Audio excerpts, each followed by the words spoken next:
தாய் தமிழ் உறவுகளுக்கு நெஞ்சார்ந்த திருக்குறள் வணக்கங்கள்.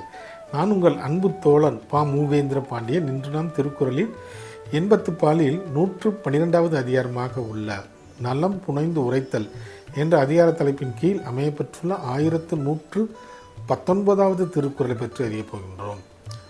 நலம் புனைந்து உரைத்தல் என்பதற்கு தலைவியின் அழகை புகழ்ந்து உரைத்தல் என்ற பொருளில் இந்த அதிகாரத்தின் தலைப்பு அமையப்பெற்றுள்ளது. இப்பொழுது நாம் 1119வது திருக்குறளுக்கு செல்வோம். மலரன்ன கண்ணால் முகமுத்தி ஆயின் பலர்காணத் தோன்றல் மதி. மலரன்ன கண்ணால் முகமுத்தி ஆயின் பலர்காணத் தோன்றல் மதி. இத்திருக்குறளுக்கான பொருள் என்னவென்பதை இப்போது நாம் காண்போம்.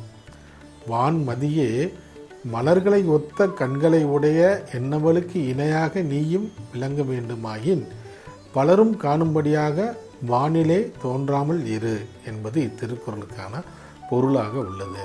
மீண்டும் பொருள்: வான்மதியே, மலர்களை ஒத்த கண்களை உடைய என்னவளுக்கு இணையாக நீயும் இருக்க வேண்டுமானால் நீ பலரும் காணும்படி விண்ணிலே தோன்றாமல் இரு என்பது இத்திருக்குறளுக்கான பொருளாக உள்ளது.